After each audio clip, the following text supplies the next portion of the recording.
जनाब स्पीकर, सबसे पहले तो मैं जनाब स्पीकर आपको बिला मुकाबला स्पीकर मुंतखब होने पर दिल की गहराइयों से मुबारकबाद देना चाहता हूँ और साथ ही मैं ये तवक्को भी रखता हूँ कि इस गवर्नमेंट में पाकिस्तान पीपल्स पार्टी अपने इब्तिदाई मंशूर जो 1970 का जो मंशूर था, उस मंशूर पे पीपल्स पार्टी अमल दरामद करके गरीब, मेहनतकश और मजलूम कौमों की हकूक़ की तहफ़्फ़ुज़ करेगा।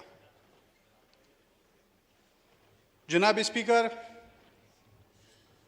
जैसा कि आपको मालूम है कि हमने इस गवर्नमेंट को जो वोट दिया है वो बग़ैर किसी लालच के, बग़ैर मुतालबात के, क्योंकि शुरू में जब 2018 के इलेक्शन हुए थे तो उस वक्त इमरान खान की एक मुज़ाकराती टीम थी जिसमें जहांगीर तरीन, परवेज़ खटक और हमारे सूबे के वज़ीर आला महमूद खान थे।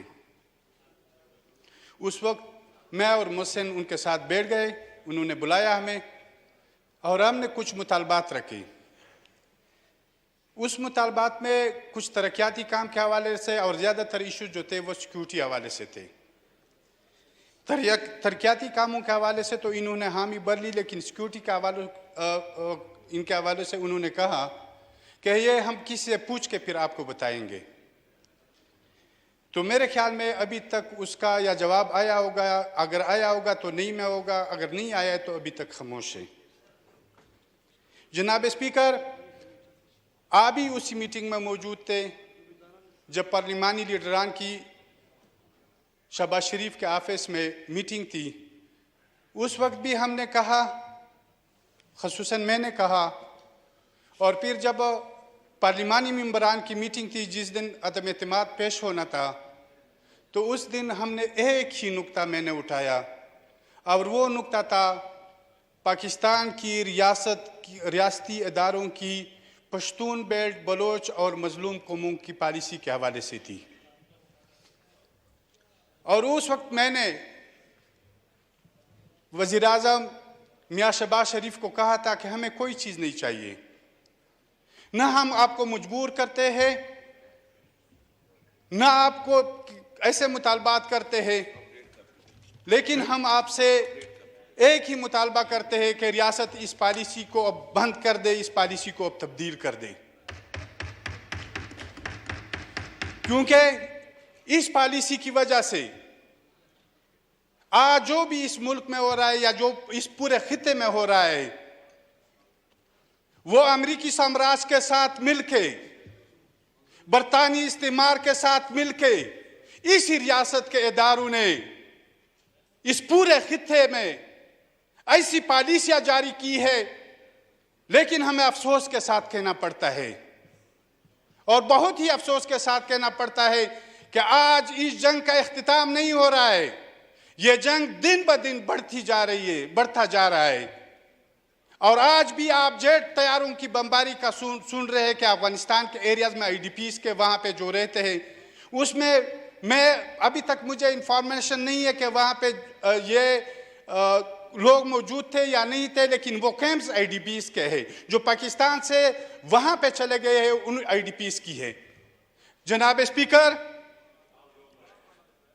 स्पीकर, हम इसी पॉलिसी के खिलाफ भरपूर आवाज़ भी उठाएंगे और वो लोग जो इस पॉलिसी को जारी रखना चाहते हैं उनके सामने खड़े भी रहेंगे और भरपूर कुव्वत का मुजाहरा भी करेंगे। और आज भी मैं इसी फ्लोर पे रियासती इदारों से यह कहना चाहता हूं कि खुदारा अब बस करें।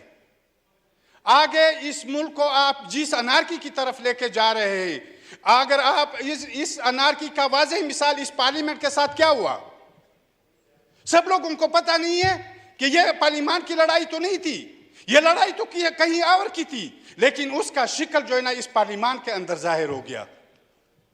जनाब स्पीकर, हमें अब वाज़ेह लाए अमल अगर इस मुल्क के लिए और इस अवाम के लिए कुछ करना है तो हमें वाज़ेह लाई अमल इख्तियार करना होगा, क्योंकि जो भुगतना था वो मुस्लिम लीग नून ने भी भुगत लिया, जो देखना था वो पीपल्स पार्टी ने भी देख लिया, और मजलूम कौमों के तो जिस्मों पे से ये चीजें गुजर रही है।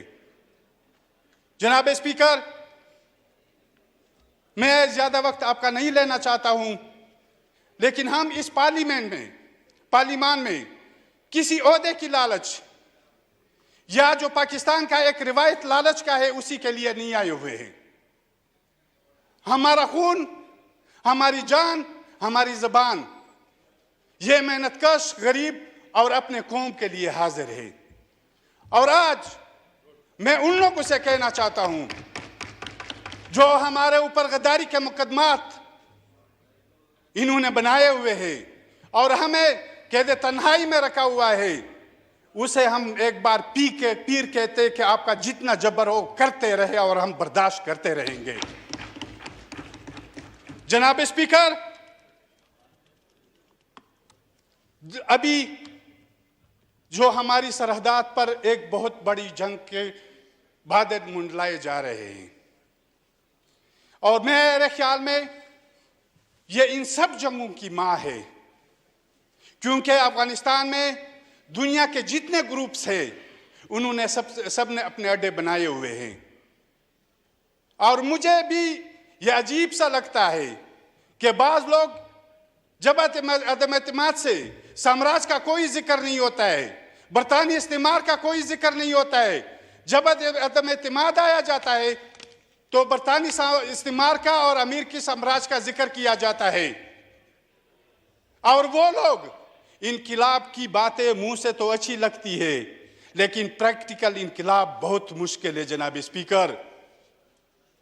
स्पीकर, वो लोग जो बरतानी इस्तेमार और अमीर के साम्राज्य के कहते हैं कि हमारे खिलाफ साजिश की गई और आने वाले वक्त में हम इनका मुकाबला करेंगे, लेकिन जनाब स्पीकर वो तो किसी के एक मुक्के से ही ढेर हो गए, एक मुक्का भी बर्दाश्त नहीं कर सके कि वो ढेर हो गए। जनाब स्पीकर, हमें हर चीज को, इसी रियासत के अवाम को और रियासत के इदारों को अपनी आईनी हदूद में रहकर यहां पे इस मुल्क के लिए और इसी पार्लियामेंट ने अपने अवाम के लिए काम करना होगा। जनाब स्पीकर, मैं आखिर में एक बात वजाहत करता हूं, शायद कुछ प्रेशर भी हो लेकिन हमें भी बातें करनी पड़ती है, क्योंकि हम इन हालात हमें सामना करना पड़ रहा है, और यही एक वाहिद फोरम है जिस पे हम अपनी आवाज़ मौजूदा दौर में उन लोगों तक पहुंचा सकते हैं। जनरल बाजवा ने पहले कुछ सहाफ़ियों के साथ मिलके जब मेरे मुतालिक सवाल किया था तो उसने कहा था कि कोई ट्रांसपोर्ट का मसला है। जनाब स्पीकर, जब यहाँ इसी फ्लोर पे बिलावल भट्टू जरदारी ने और शायद खाकान अब्बासी साहब ने जब आर्मी चीफ बाजवा से कुछ कहा था कि मेरे मुतालिक, तो उसने कहा था कि ये माफ़ी मांगे। पीर लम्ज़ यूनिवर्सिटी लाहौर में सवाल और जवाब के सेक्शन में कुछ तुलबा ने सवाल किए थे मेरे मुतालिक, तो उसने कहा कि इसके आर्मी की प्रॉपर्टी के मुतालिक कुछ केसेस है। जनाब स्पीकर, मैं तो खड़ा हूँ, इसी वान के अंदर खड़ा हूँ, और मैं जेल में भी हूँ, कानून के सामने भी पेश होता हूँ, इंसाफ का तवक्को भी रखता हूँ, लेकिन जनाब स्पीकर, ये अदालतें फिर किस लिए हैं? ये पुलिस निज़ाम किस लिए है? फिर इनको तो ख़त्म करना चाहिए। जब एक बंदे की ऐसी ही बात हो कि वो कहे हाँ मेरे मुतालिक करप्शन, झूठ, फ्रॉड या धोखाधड़ी, या मैंने इस मुल्क के खिलाफ कहीं पे गद्दारी की हो, फंडिंग हासिल की हो, इस रियासत के खिलाफ कोई साजिश की हो, तो वो अपने सामने लाए। लेकिन जनाब स्पीकर, जब मैं उन लोगों के खिलाफ बोलता हूं जिन्होंने आप जनरल मुशर्रफ से लेकर कयानी और रहील शरीफ तक आए, वो आर्मी चीफ आज हमारे अंदर नहीं है, लेकिन आज उनकी जंगों में हम मर रहे हैं, उनकी डॉलर कमाने जो इनका डॉलरों का एक जरिया था, यही जंगे, आज उसी जंगों में हम जल रहे हैं। जनाब स्पीकर, मुझे समझ आ रही है कि ये बातें कुछ तल्ख है, लेकिन हमें ये इस फोरम पे करनी होगी। हमें वाज़े ये बताना होगा इसी पार्लियामेंट ने कि आगे हमारे साथ क्या लाई अमल हमारे साथ इख्तियार करना है। मैं जनाब स्पीकर, ये अजमल खटक का एक शेर है पश्तो में, जब ये इमरान खान की गवर्नमेंट ख़त्म हो गई थी तो उनके लोगों ने, इनके वर्करों ने कुछ नारे लगाए, कुछ बातें की। नंटोल उलस दागे महबूबा संदरेवाई, नंटोल उलस दागे महबूबा संदरेवाई, खटक चेबा दजान सरा जड़ल कला न कला। इसका मैं उर्दू में तर्जुमा करता हूँ। आज पूरी दुनिया इसी महबूबा के गीत गा रही है, आज पूरी दुनिया इसी महबूबा के गीत गा रही है। जब खटक रोया करता था अपने आप के साथ कभी ना कभी। Thank you. तो हम ये कहते हैं कि हमें तो इन नारों की वजह से कि आप ठीक नहीं है। जनाब स्पीकर, इनके साथ क्या करना है जो इन्होंने ला के यहाँ पे बिठाया था। जब कुर्सी की खातिर इनको हटाया गया तो क्या किया है, हमारे तो घर उजड़े हैं, हमारे तो बाजार लूटे गए हैं, मसमार किए गए हैं, हम तो जनाजे उठा उठा कर थक चुके हैं। हमारे ऊपर तो यही होता है, लेकिन रियासती इदारे स्प्लिट होके एक दूसरे के साथ खड़े हैं। जनाब स्पीकर, थैंक यू, मेहरबानी। शुक्रिया।